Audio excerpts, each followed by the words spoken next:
feel for each other, for instance, like the call centers and all of that. And like I said, you get remunerated for an hour, and if for that hour, and by agreement, the meal interval can also be reduced to 30 minutes, but not less than 30 minutes. Or you can do away with the hour if you work less than 6 hours a day. But all of these things, guys, it's really by agreement, as you will see.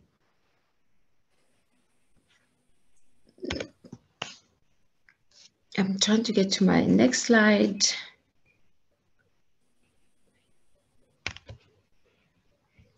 Frozen. Okay. Just bear with me. I don't know why my laptop is frozen.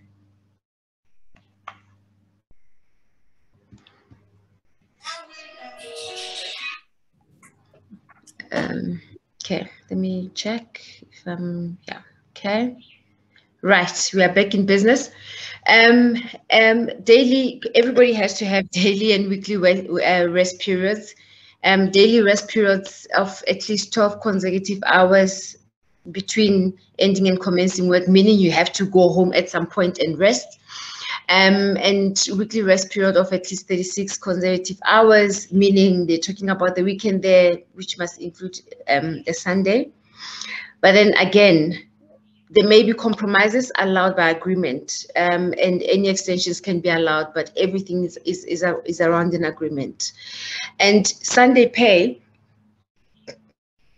if you work on a Sunday, entitled to a double pay for each hour worked, unless if you ordinarily work on a Sunday, like if you are a nurse or any work that requires you to work on a Sunday, because that will be taken as a normal day.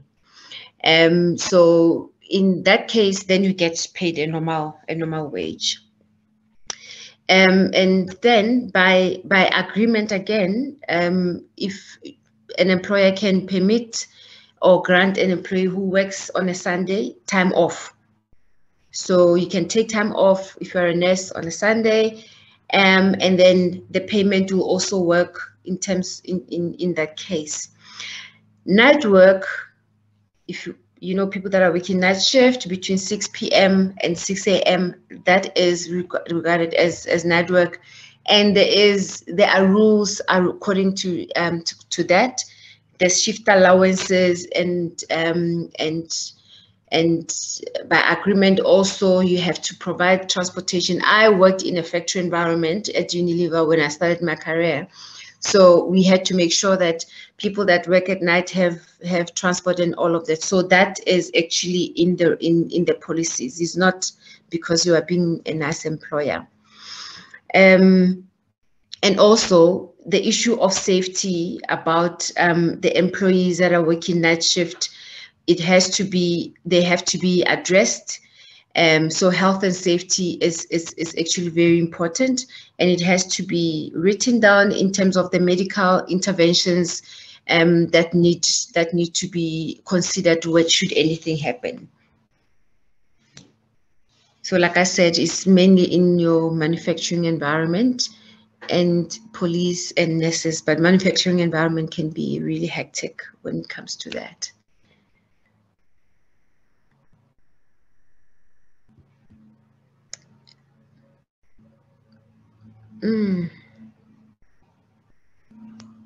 Sorry, guys.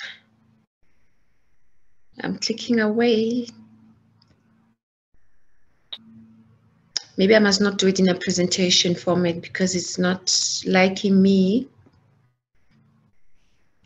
Are we still here? You can ask questions as we go along or pack them for at the end. I'm a couple of slides away.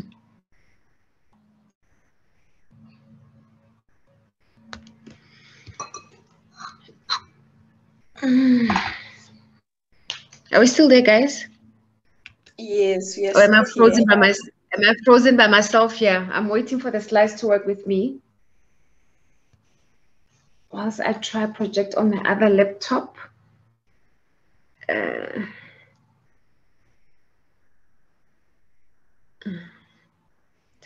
public holidays.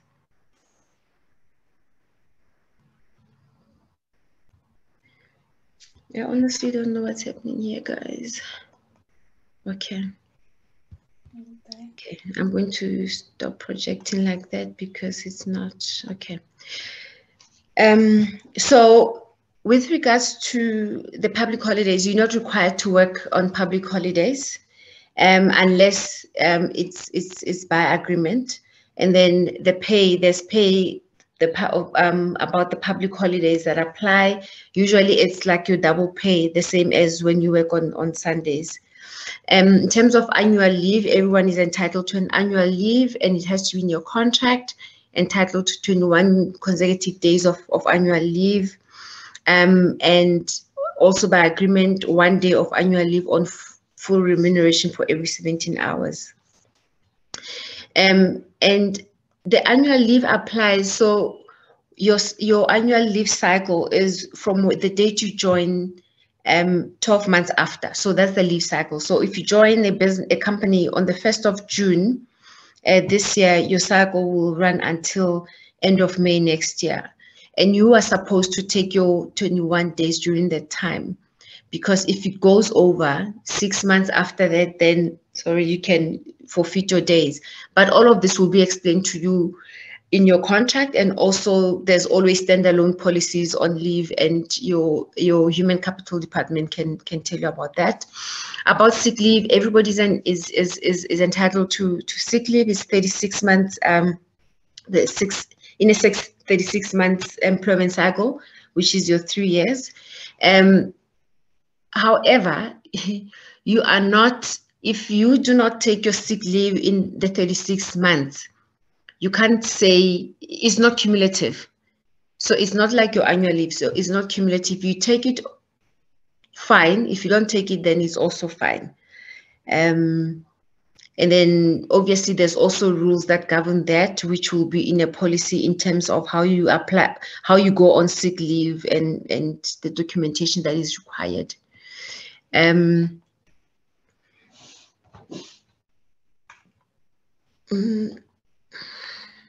Okay. And then maternity leave. Remember I told you that the Basic Conditions of Employment Act is just the minimum, and the employer can enhance it.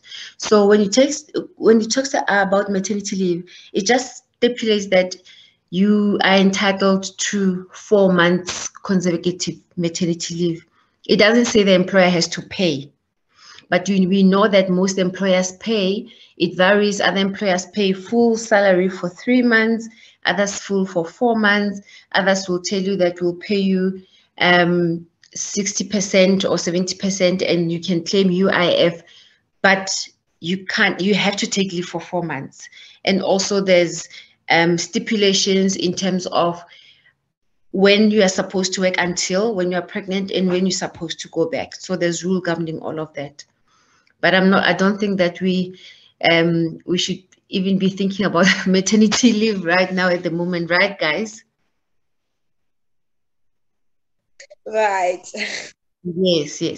And then the parental leave, this one is new, is quite cool. I think it was introduced about 2 or 3 years ago, that any employee who is a parent is entitled to 10 consecutive parental leave. Before, fathers would get parental leave. I think it was like family responsibility leave, like a day or 3 days or something like this. So this is quite cool for fathers to get 10 days as well. And it also applies to, if you're a parent, whether you are in an adoptive situation, you don't have to have given birth in person. Family responsibility leave, 3 days, and it applies when your child is sick, or if there's a death, the spouse, life partner, parents, adoptive parents, and other family members. So now coming to the employment contract. Oh, termination of employment, wait. Okay. Yeah. Termination of employment, you join a business, and this you really have to know, guys, because like I said, when you sign a contract, it's all good, but when you have to leave, then the employer will come to you to say, no, you have to serve notice. So this is how it works. You need to give notice to your employer when you resign. If you have been employed for 6 months or less, you can only give 1 month's notice. Oh, sorry, 1 week's notice. And then 2 weeks if it has been between 6 months, from 6 months, but not more than a year. Anything between 6 months and a year, it's 2 weeks. And then it's 4 weeks if it's been for a year or more. This 4 weeks, guys, pay attention, because some employers would say calendar year. It's calendar, it's not 4 weeks. Because if it's 4 weeks, it means you can resign at any time of the month. But if it's calendar, then it means you have to wait for the month to end so you can serve the calendar. It's very important to pay attention and ask if it's not called out in the contract. So these are some of we're nearing the end now. These are some of the clauses. Most I have alluded to, that you have to make sure that they are in the employment contract, and you ask questions. You make sure that you understand the hours of work. Very important for you to know when your work starts, when it ends. Any issues around overtime, they have to be in the contract, and also make sure that they are in line with the BCEA. Sunday work, you have to be aware whether the job that you are being offered requires Sunday work, because like you don't stand for Sunday if your religion or your home situation, your family situation doesn't allow you to work for a Sunday. No matter how desperate you are, you don't do it. And also the contract has to say how much you are getting paid, and it's usually a monthly payment. And also do understand the difference between gross and net salary. Your gross salary is the salary before deductions, and deductions talk to any benefits, your medical aid, your funeral, your pension, and all of that. And then how much are you actually taking home? So how much you're taking home is your net salary. And also ask if there's any bonuses and how they are allocated, or 13th checks and increases. But these have to be in the contract so that you don't go in blind, and then the next thing you don't know what you have signed up for. Very important. Last but not least is I have touched on a couple of policies, a couple of clauses in the Basic Conditions of Employment Act. Companies have policies that govern that go into details. So you must make sure that you have access to those. The notice period, I have touched on it. Don't sleep on it. And also you have to understand the relevant policies, like I mentioned before, and how to access them. And the other thing is, with some employment, you have to wear uniform. If you have to wear uniform, ask upfront at whose expense. Is it going to be you? Is it going to be the company? And all of that. And confidentiality and conflict of interest clauses. And now with the POPI Act will be included as well. These are some of the things that say you give it's almost like an oath to say you are going to uphold confidentiality. You're not going to have a conflict of interest. Conflict of interest means that if you're having a business that is in the same space with your employer, that is conflict of interest.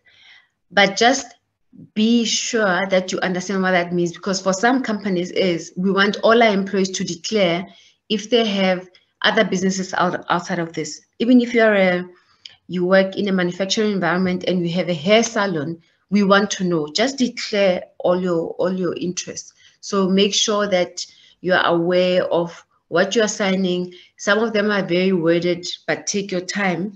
When you are presented with a contract, do not sign right away. Just ask for some time, go and read it, and call a friend or a mentor or whoever, just to make sure that you are signing, what you are signing is actually what is. Because unfortunately, we live in a world where some employers would take advantage of the situation that we are in now, that there's high rates of unemployment, and will actually do unethical things just to get cheap labor in, or to get you in. Meanwhile, you don't know what you're getting yourself into. So just make sure that you ask all the right questions, and what you are signing is actually what you understand and what will not come back to bite you. I know that was a mouthful, and I would really like to get your views, your comments, and questions at this point.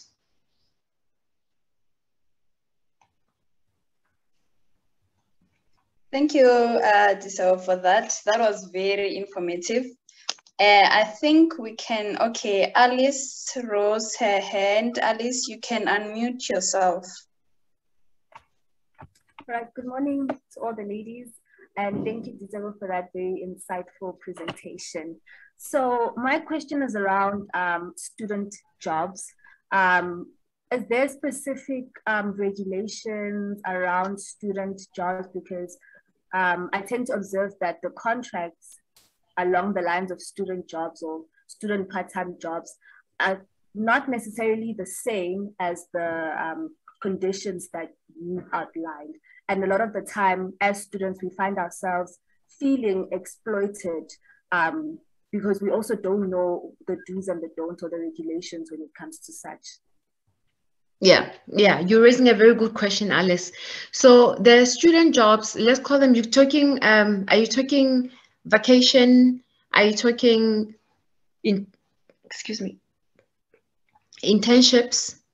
Are you talking just informal student jobs, or just explain to me before I go in? So things like internships, things like being marketing spaces or ambassadors of brands. Okay. Things of that sort. Okay. Let me start with marketing ambassadors of things. Anything that you get into. Usually then you get, say, a stipend, which has to be in the contract, and also a job profile, like what are you there to do? You need to have it in writing to say, okay, as a marketing ambassador, this is what I'm going to be doing. These are the hours I'm going to be working. So all of those things will apply as well. You need to know, because otherwise, if they're not there, especially in the space where there's branding stuff and stuff being done, people just free flow. So you need to know, how much are you going to pay me? How are you going to pay me? What are my hours of work and what I'm here to do? So that has to be cleared up front. In terms of internships and learnerships, the same thing. You have to have your job spec. What are you here to do? But then usually you'll find that it's also governed by the boxes you need to tick for you to, if it's one of those that you need to in order for you to graduate or to finally qualify for your qualification, you need to have ticked the boxes. So it's also up to you to say, okay, this is consulting, you're having me in. These are the things from my institution that I need to fulfill, and give me the profile, and then you match it, and then you make sure that it happens. And if you find that they're making you make teas or file or whatever, it is up to you to say, no, guys, I'm not here for that. But the contract will always stand you in good stead if you have a contract up front. So everything that you do not enter into any workplace without a contract. All right, thank you very much. You're welcome. Thank you for that. Thank you. We have Mikenso. Yes, Mikenso, you can unmute yourself. Hi, everyone. Hi, Mikenso. I want to know what happens when you and your employer, for instance, maybe you got a promotion and obviously the duties change and you need to vary or amend the previous contract and you're not happy with the new terms. What are the procedures? Like, do you go directly to HR? like, I want to know how that whole variation process works when the other party is not happy, especially the employee. HR is there for that, because you can imagine that the promotion has to have favorable conditions in terms of your remuneration, but also in terms of the job content. So the reason why HR is there is to make sure that there's fairness in any practices.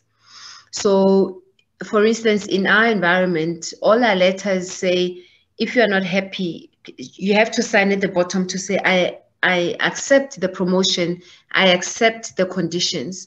And if you are not happy, you have to go to HR or ask questions to say, I'm not happy with this, that. I think this is a bit unfair, and that has to be taken up by HR on your behalf. Does that answer you, Mikenso? Yes, it does. So, okay, another question is, now in the context of COVID-19 and all of that, have you ever come across situations where employers unilaterally amended contracts to suit the whole purpose of COVID-19 regulations and all of that? Because the whole, like, COVID pandemic increased the rate of unemployment, right? And yeah, I feel like a lot of people were now just accepting anything that the employers are giving them just to keep their jobs. So have you ever come across a situation whereby employers unilaterally changed their employees' contracts and you thought it was unfair or anything related to that? I haven't come across that, Mikenso, but I can imagine that that's bound to happen. But anything, okay, at some point, let's take COVID for instance. Some employers will consider, okay, do we close shop or do we restructure? And if we restructure, how do we make sure that we consult when we have our employees all over the place? So it might compromise the consultation process. But once a decision has been taken that we're going to restructure because we're not doing so well and everything, employees have to be consulted to say, okay, December, we are now going to work for 5 hours because that's the real compromise. And the business case up front to say, we were doing this much, we're not anymore because our clients are not buying or our customers are not buying or whatever. Instead of cutting everybody, this is what you're going to do. So it's all around consultation. It can't be unilateral. Any unilateral change of conditions of employment is considered illegal. Oh, thank you. I wanted to understand that. Yes, yes.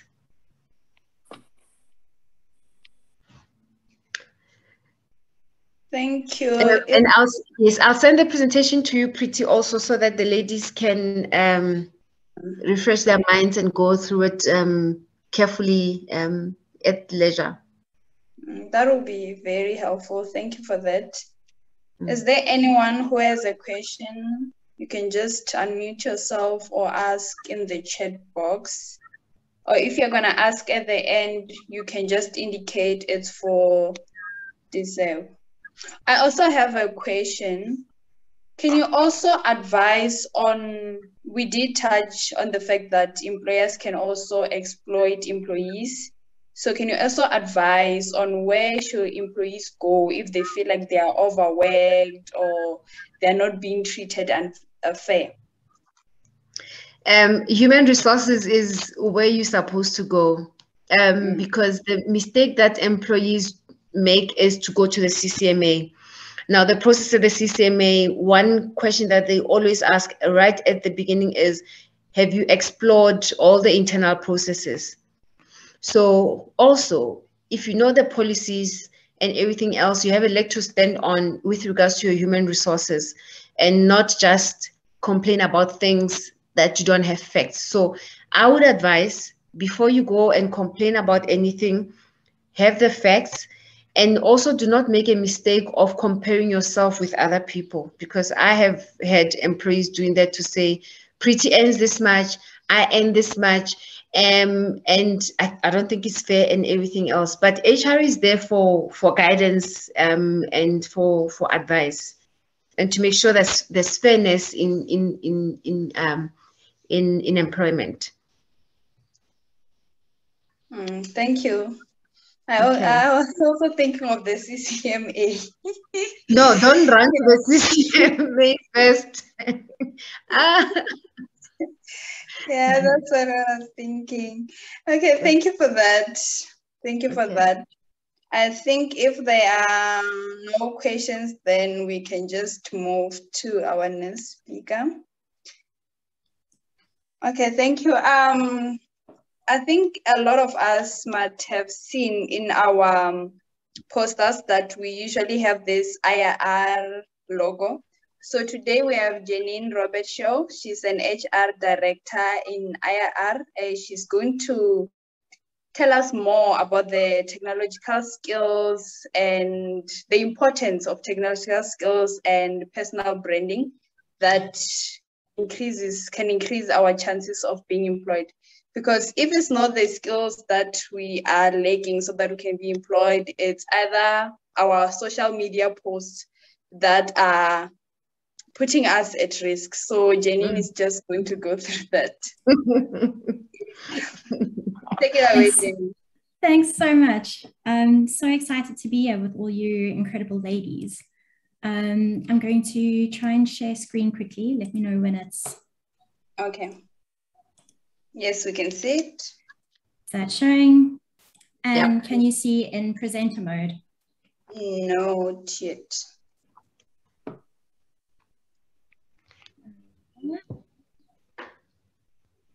So is it showing as... Yeah, but it's visible. I find it takes a bit of time. Yeah, let's just stop sharing and let's get the tech right if we're going to be talking about technology. Sorry, give me a sec.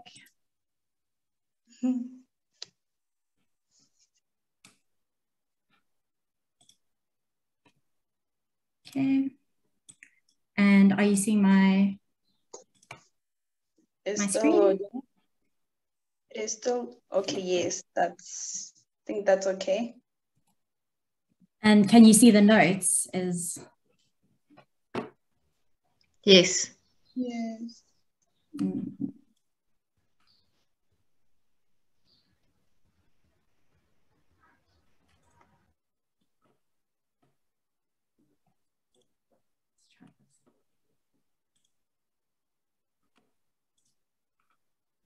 Not sharing? No.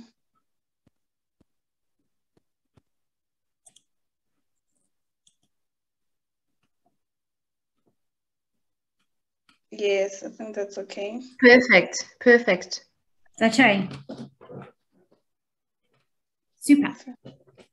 Okay, well, a really, really warm welcome. I'm so excited to chat about two of my favorite topics. So tech skills as well as personal branding is really, really powerful. So a bit of an introduction. Is that moving on? A little bit of an introduction. So as you know, my name is Janine Robertshaw. I'm currently the HR director for a company called RI South Africa. I head up the South African team, but we are part of a global organization. So it's a tech company and incredibly exciting to work at.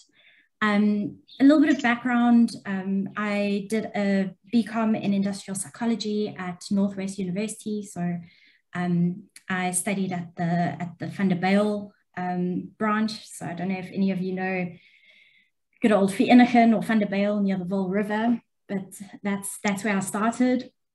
And I kicked off my career in a number of different avenues. So I've held roles in consulting. I spent quite a bit of time. We've spoken about CCMA and Labour Court. I got some good exposure in that. I've been in lecturing positions and learned a lot from that. I've also been in transport. So I really have had a wide exposure to a number of different industries and now in technology. And I wanted to share a couple of lessons that I've learned along the way. I think first and foremost is I I started my career coming fresh out of university, and I thought that I knew a lot. And I learned very quickly that I had a lot more to learn. I think one of the biggest tips I can give is go into a career situation with a really, really open mind and an appetite to learn some more. It's 12 years later, and I can still say every day I'm learning. I think the second thing is, you know, a little bit of resilience goes a long way. You know, the first job that I had wasn't the perfect job. And, you know, there were a number of different roles from there where they weren't always easy. But, you know, when you stick through situations, I think you develop a little bit of grit, and a little bit of resilience really, really does go a long way. I think I also learned, you know, the different types of environments. Some are unbelievably healthy. I had incredible co-workers, incredible leaders that I was exposed to, but I also had really, really, really terrible experiences. And it gave me such good perspective, you know, understanding as you go through your career, understanding the difference between an environment that helps you thrive as opposed to an environment where you're just surviving every day is really important. I think the next lesson was that money is not everything. It's important, yes, and it's important that we feel as though we are recognized for the efforts that we're putting in. But you know, I took a role where the money was better and I hated every second of it. And I've also been in situations where I've had to have very, very difficult conversations and raise my hand and say, actually, I would like to get paid a little bit more. You know, I think the balance between finding happiness and finding passion in your career is as important as being remunerated. The fifth lesson was that patience is paramount. You know, not everything happens when we want it to. Sometimes, you know, the moment we kind of putting our hands up and saying, actually, I'm ready for this big promotion, or I'm ready for this next step in my career, is not always the timeline that we work towards. You know, sometimes it takes a bit longer, and we have to practice patience. But it's worth it. You know, having that patience and seeing the process through, and trusting in the process is important, because, you know, there is incredible learnings along the way. And when the right role comes at the right time, and you are ready and fit and are capable to do it, it makes it so easy. And then the biggest lesson of all, and you know, 12 years down the line, I'm finally in a position where I can hands down say that I wake up every morning and love my job.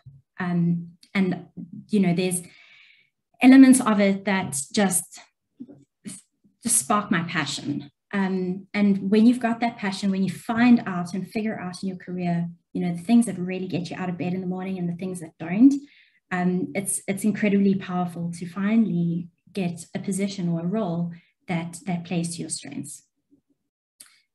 So that's a little bit about me, some of my big learnings. Before we move on, I'm going to try and, I'm struggling to see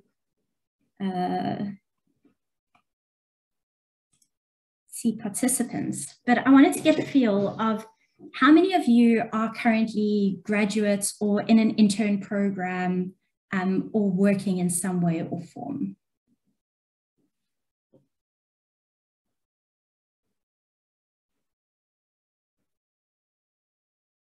Alice, yeah? Okay. How many of you are actively interviewing and trying to find employment?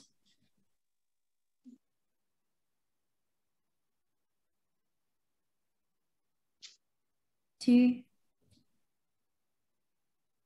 Okay. Any ideas of what your dream job or roles are?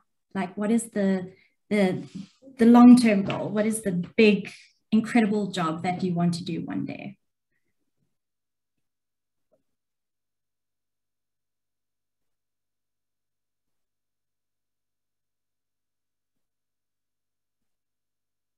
Does anyone want to go off mute?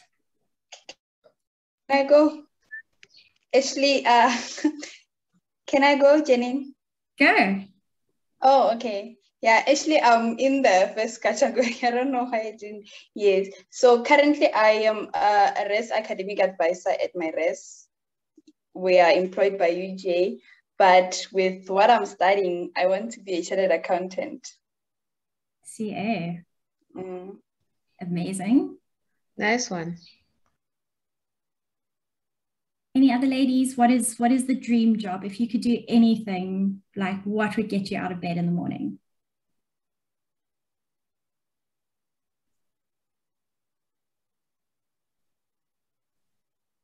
So I think for me, I'm currently a fourth year education student, and I'm also currently doing my practicals, teaching practicals. One day, I hope to own a school and be a principal of my own school. Yeah. Amazing. Good morning, ladies. Morning, morning. Morning. So I am currently mechatronics engineering student at UCT, but I want to become a commercial pilot and hopefully own my own airline company or yeah, something along the lines of aviation, but definitely own something. Love it. Love it, love it, love it. So, you know, we've got a number of you that are interested in a number of different things. You know, I heard finance and education and aviation, and incredibly exciting career choices. And I think the power of this is that, you know, it doesn't matter what career you do. It really is important to be able to embrace technology. You know, I'm in HR, and I thought that my job would be, you know, chatting to people every day. And, you know, I asked my godchild, what does she think that I do? And she says, well, Nini, you drink coffee and you talk to people. And it's pretty close, but, you know, I can't tell you the amount of times that I'm having to rely on technology in order to do my job. So when we think of technology, what comes to mind? If we say, like, how do we embrace technology to do your jobs? What do you think is important technology to know? Seho?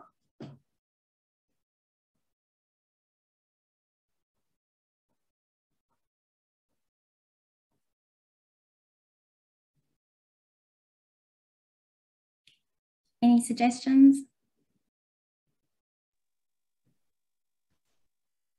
Guys with the hands up, you need to unmute yourselves. Yeah, just go off mute. Okay. I was waiting to be pointed. For me, I think embracing technology will mean that, okay, when I go to work, everything will be technology related, meaning I'll be laptop, using Microsoft, you know, those kind of apps, anything that I'll be working on, I believe that it will be technology related, yeah. Yeah. Yeah, it will mean that I have to adapt from, you know, writing on paper, everything that we used to do back there, yeah. Yeah, I definitely agree with Preeti. So just moving away from very manual things to more technological things and more electronic things, software things, more on software such as Microsoft with Word, Excel. Even now during the pandemic, we've seen how the shift to technology has been really, really booming, with meetings now happening on the social media platforms. Mm-hmm. Yeah, you spot on. I think we've probably in the past year or two, you know, with COVID hitting, we've really accelerated our embracing of technology. You know, we're doing it right now, and it is a powerful tool. So I'm going to chat through, you know, as part of RI. I don't know if you can see full screen, but as part of our organization, we've done a lot of thinking around, you know, we term it as workforce of the future. We're looking at what are the competencies and the skill sets that we're looking for from people to be employable in the future. You know, what are the skill sets that we need as organizations to grow? And these are that, you know, we have people in our team that are culturally and emotionally intelligent. We have people in our teams that are tech and digitally fluent. We are able to visualize data and tell stories with it. We are looking for, you know, agile thinkers, and, you know, having that really consultative approach, being able to communicate effectively and consult with, you know, a number of different parties within the organization. And, you know, the challenge to be intellectually curious, you know, have that real appetite to learn more and know more. And I don't think that this applies just to our organization. I think this applies to the workforce of the future across pretty much any single industry, any single job, any single role. These are kind of the big buckets that we need to upskill ourselves in. So, you know, some of the technologies that we can lean on, and I'm going to speak to, you know, the things that I've really found powerful in my career, but also watching, you know, and grooming talent in our organization to accelerate their careers.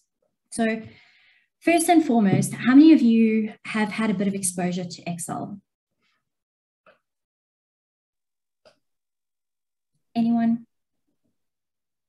Yeah, 3, 4, 5. Okay, so exposure to Excel.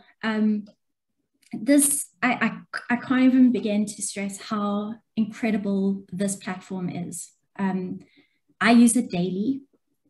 The type of information and the type of data and the type of decisions that you're able to make, if you can effectively use this platform, is incredible. And you know, whether you're pursuing a career in finance, you are going to use Excel. Whether you're pursuing a career in education, you probably are going to use Excel as well. It is the most primary way that we look at data. Look at employee data, look at financial data, look at personal budgeting and planning. You can't go wrong with upping your skills in Excel. To throw the gauntlet out there, you know, there's a couple of things that could really help you in your Excel skills. So I don't know who's heard of VLOOKUPs, if any of you are comfy with doing a VLOOKUP function, or pivot tables. Yeah. Filters, running conditional formatting, or if errors and concatenate.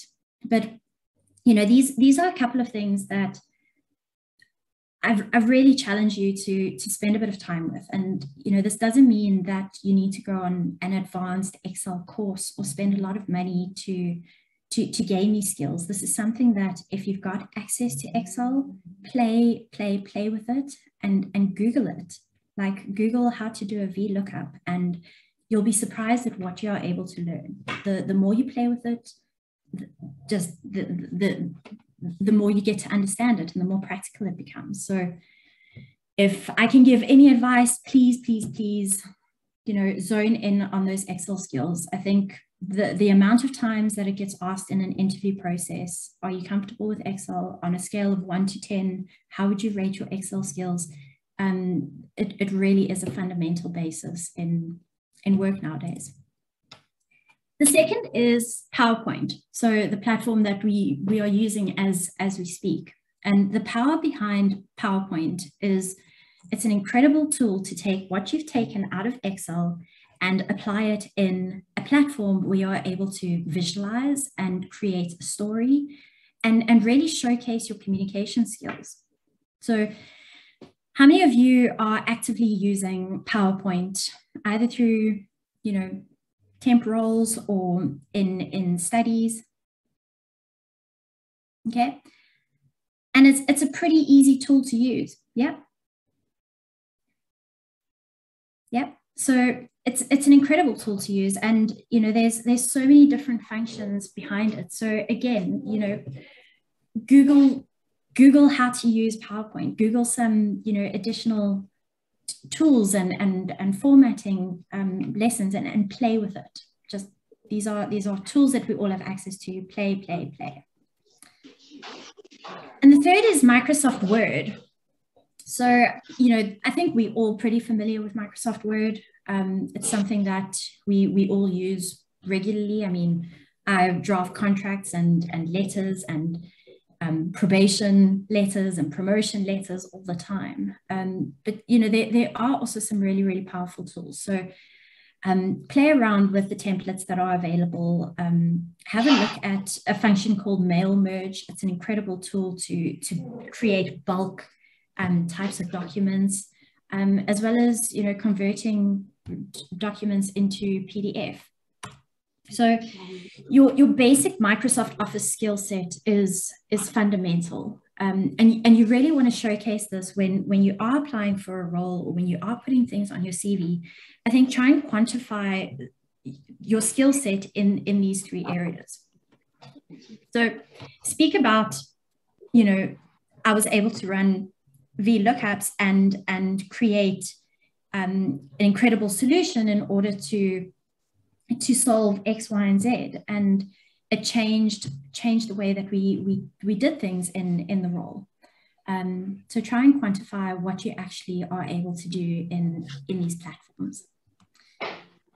So some other tools that I think are worth mentioning is Google Drive. So I don't know how many of you have had exposure to Google Drive, but having an online kind of drive system where you are able to store documents is an incredible collaboration tool. So as soon as you're working with a team of people, particularly in a remote environment, being comfortable with Google Drive and accessing documents, and, you know, I can add a little bit into my PowerPoint presentation, and then my colleague can add to that, and it's all done in live time is an incredibly powerful tool to be able to use. So definitely a skill set worth zoning in on. Emails as well, you know, it doesn't matter whether you're doing something, you know, privately or in your personal capacity, or whether, you know, you are attending to emails in your role. Understanding how the email function works, kind of learn how to take advantage of scheduled messages, so you can pre-populate your emails and set a time and a date for it to go out, and it just becomes so efficient to run. So play around with your email functions. Social media.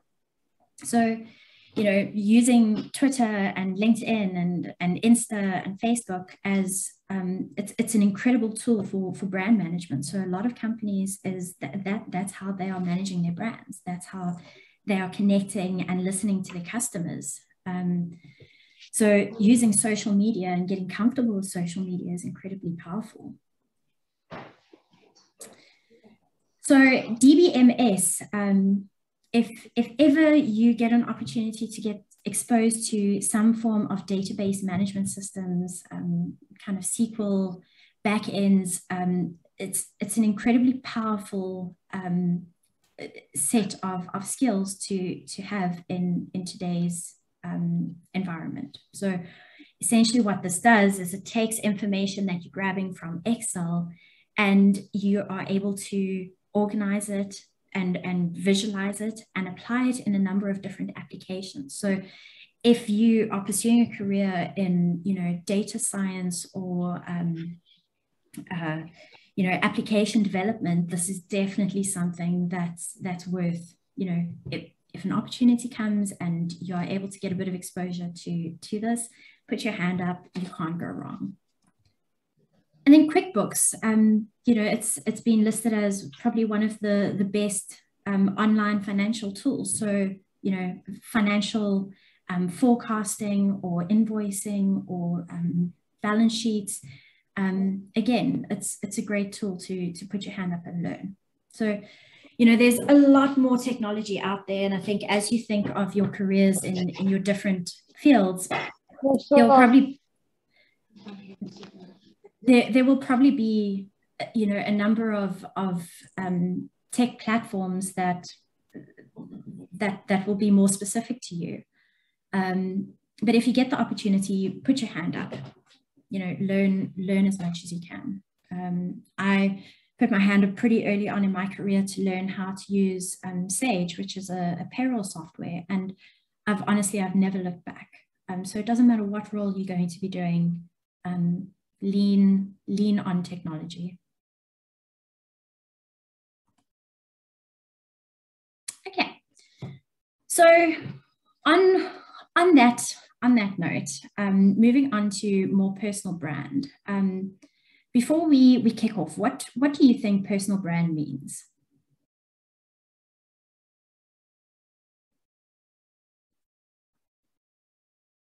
What does it mean to you?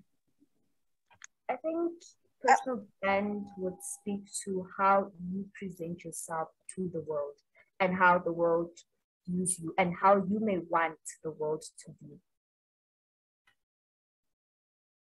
Yeah, absolutely. So when we think of big brands out there, think of Apple. They got everyone to think different. They got us believing that thinking different is powerful.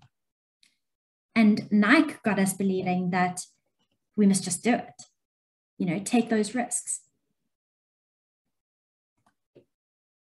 McDonald's got us to believe that we love it. And, you know, the world really, really does love it. And KFC, you know, has its logo of its finger licking good. And, you know, they really have gotten us licking our fingers because it is that good. And, you know, these brands have these kind of captions and these mottos and what they stand for. But this is their brand, right? This is what we recognize of them. This is what we expect from them. This is what they stand for. This is what we know that they value. This is what makes them our first choice. So branding is what companies stand for. You know, it's reflected in how the company acts, how it serves its people, how, you know, the values that the company shares, how the company protects those values. And very similarly, a personal brand is something similar. So when we look at personal brands, it's who you are, it's what you stand for, it's the values that you live by and that you embrace. It's the way that you express those values. And at its most basic level, your digital footprint, your texts, your social media posts can really define you and how you are perceived by others. And then automatically or authentically, what it is that you live and what it is that you say. So, you know, what we project on social media and what we project of our personal brand needs to authentically tie up with who we are and what we stand for and what we value.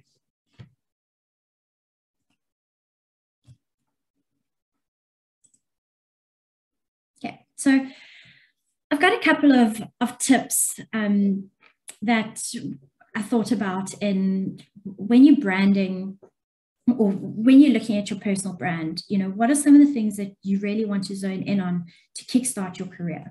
So probably first and foremost is when you look at your LinkedIn profile or your CV, you know, get experience. So I know a lot of companies don't hire because you need experience. If you can put your hand up for whether it's an internship, whether it's a temporary role, whether it's promotions, whether it's, you know, a sales job, whether it's a volunteer role, get some form of experience. Put your hand up and put yourself out there, because the knowledge and the exposure and the lessons that you will gain are invaluable. Second is create a solid CV. So, you know, I think really spend and invest some time in developing your CV. You know, don't, I tend to like shorter CVs. I think, you know, two pages is great. Try and find a way to really make it succinct and but also to capture who it is that you are, what it is that you're passionate about, what it is that you value, what it is that you get at, what it is that you've had exposure to. It's important that we're able to create a clean online presence. And what do we mean by this? So, you know, as you look at using social media platforms, you know, as a recruiter, the first place I go is to LinkedIn. And if I can't find anything on LinkedIn, I look at Facebook. And what you want to see and what is so clear is that, you know, depending on what people are posting, or what it is they groups that they are following, or, you know, what pictures they're putting out there, you do want to have a presence, an online presence that that isn't going to paint you into a picture or marginalize you in any particular way. So, you know, when using social media, really try and think through what it is that you're posting and what it is that you want people to know about you, because it's the quickest way, you know, in kind of a tech environment, and now that we're working remotely, it's the first place that people go to assess who you are and get an understanding of, you know, what it is that you stand for, what it is that you're passionate about, to make sure that comes through. Part-time jobs. So again, you know, if you can put your hand up to a part-time job, if it means that, you know, you volunteer on a Saturday, do it. All of it adds up to incredible exposure. All of it, you know, has a really, really good reflection on who you are and what it is that you're trying. You know, and it gives you experience, and it gives you exposure to different things. So again, volunteer, hands up. You know, whether you put your hands up in Girls for Girls and, you know, say, actually, I can help with, you know, taking minutes, or I can help with a particular project, or I've learned some accounting skills. Maybe I can zone in on that.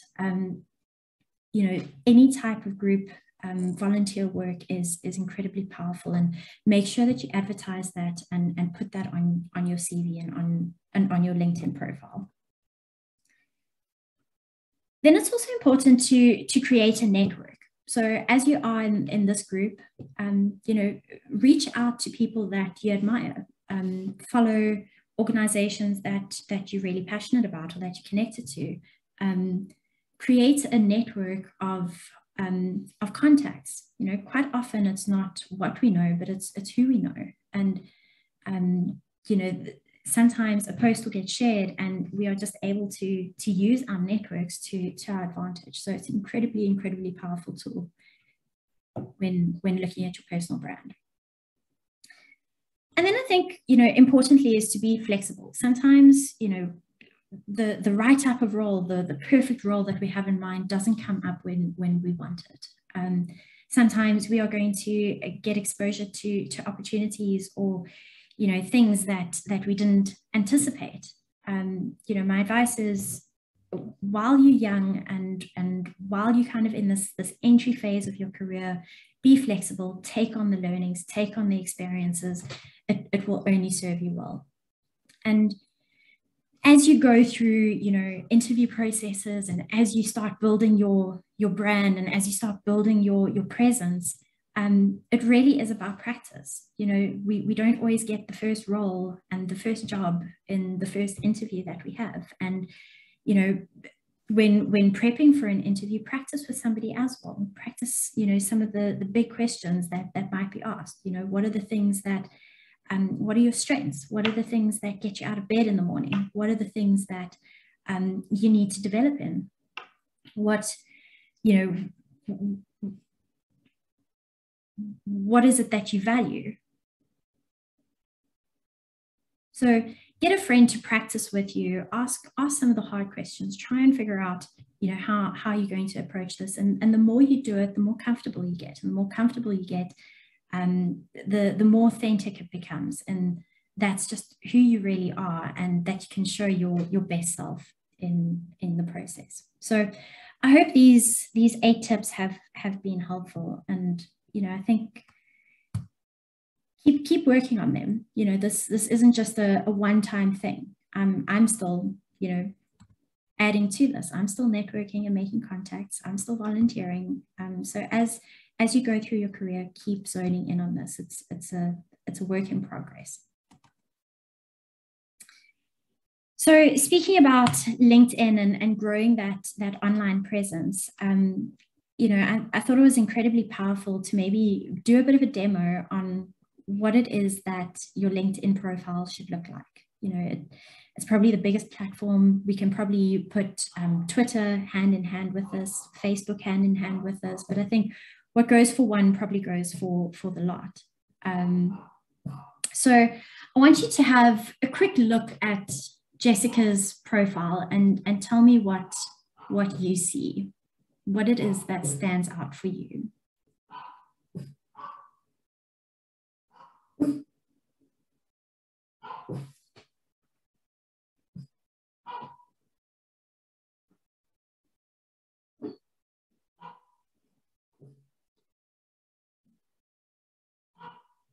Anyone?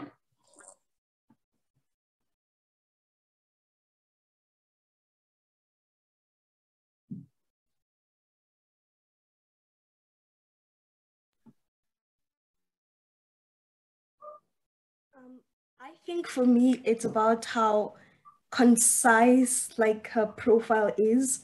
It's straight to the point. It includes like her interests, what she does, it's just wow. It's beautiful. I like it a lot.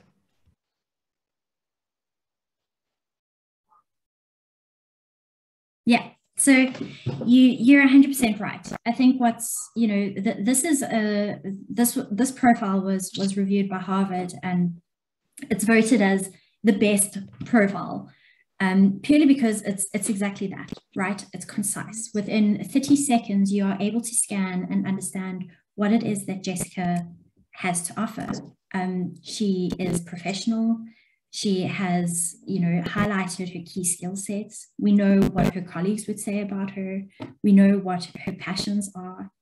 We know what it is that she's looking for an opportunity in. Okay, so I think the power here when looking at your LinkedIn profile is think of it as your online, it is your online CV. You know, it's your online resume. It's what people use to understand you, to assess, you know, are you the right type of fit for their organization? You know, do you share the same type of values? Do you share the same type of passions? Okay, what's also quite powerful here is the photo. So I don't know if you know, but you know, those profiles with an effective photo are 14 times more likely to secure the role. So if we look at some of the pictures on the right-hand side, you know, some basic mistakes that we can avoid when setting up our profiles is to at least have a profile picture. So a non-existent profile picture is not effective. Try and avoid putting a picture of yourself with, you know, Friday drinks and in party mode. It's not going to get the right type of response that you want. Be careful of the lighting. So you don't want a picture that's, you know, not lit correctly, side angle, or, you know, the famous crop out. So, you know, cutting your significant other out of the picture does not look professional. So try and find a picture very much like Jessica, where there's eye contact, that, you know, people can easily see, you know, what it is that she looks like, that she is professional, that her background isn't distracting, and that we try and work to a profile that really encapsulates us simplicity or as simply as possible. Okay, so that's it for me. I'm going to stop sharing and ask if there are any questions or takeaways or discussion points. Thank you, Janine. That was really informative. I just realized that some of the technological tools, I had no idea they existed, yet I feel like they can be very helpful in my field. So thank you for that. Is there anyone who has a question? You can raise your hand or post in the chat. Maybe just a comment from me, Jenny, that was really, really powerful. Thank you so much. I also learned a thing or two, but maybe just my advice to everyone is that those technological skills, we expect you to come in with some of them. So when we bring the youth in, it's like, no, we're bringing their brains, we're bringing the energy and everything. So just make sure that you at least equip yourself whilst you're looking. Yeah, just with the basics, because that's what we're looking for when we bring you into the workplace. But thank you so much. Yeah, I couldn't agree with you more, Disebo. Like, you know, it doesn't matter. It really doesn't matter what role you're doing. Having those basic Word, Excel, PowerPoint skills, you cannot go wrong with. And your time that you invest in playing around with those type of technologies is it really is an investment in your career. You know, when you go into an interview process and say, actually, I can do this in Excel, and I've tried this in PowerPoint, and you know, I was able to showcase it, and you know, use your time in Girls for Girls as an opportunity to maybe develop that and showcase that and share it with one another. But you cannot go wrong with that basic Microsoft suite. Kenzo, you can speak up. You can question. Hi, Janine. My question is directed to you. So what happens if you have a potential candidate but who does not have an online presence? For instance, you might have LinkedIn, but you don't really have much going on your LinkedIn page, or you just do not have it because social media overwhelms you. Like, what happens then? Is it a train smash, or do you invite them and hear what they have to say? I want to know what happens then. So look, I don't think it's, you know, when I look at candidates, I do rely on their CV. But I think, you know, companies are a lot more personable now, particularly in our environment. Like, it's not just hiring a skill set. It's about hiring a person that shares the value structure that, you know, that the company lives by. It's, you know, somebody that is really going to integrate well into the team. It's somebody that's going to get passionate and can share that passion in what it is that we're offering. And probably the candidates that really showcase that well are probably the ones that will get hired more effectively, because it's really easy for us as employers to put, you know, this role with the right type of person. And if that profile matches it just becomes easier. So I think to answer your question is, you know, it might mean that you're overlooked unnecessarily when you have all the skill sets that are probably needed to do the role, but you don't have the profile to showcase it. Okay, thank you. I also had a question. It's just like a general question. I wanted to ask, you mentioned your LinkedIn profile as it is like your online CV or the CV itself.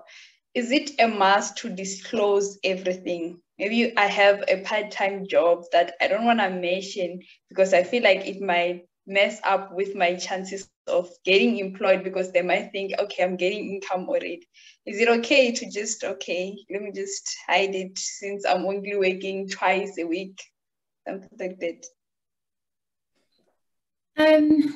So I'm of the opinion that, you know, the more truthful you are and the more transparent you are, the better. You know, as an employer, I want to know what it is that you're interested in, what it is that you're doing. Even if it is part-time, I don't see why it would, you know, impact an opportunity for full-time employment if, you know, if it showcases that you're trying, and it showcases that you've got skills, and it showcases that you're putting your hand up, and that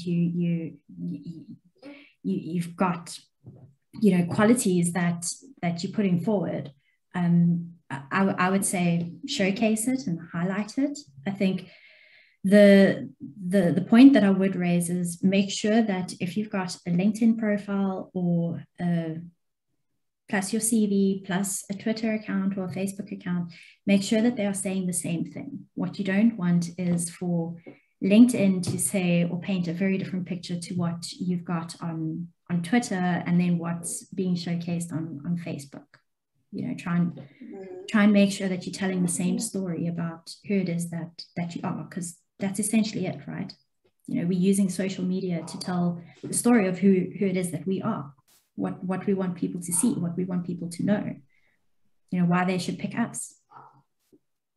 Yeah, maybe to add on to that, Pretty, the more you put on there, the better. Actually, it's to your advantage to put that you have that 2-day work, because employers are not looking for people that are necessarily unemployed.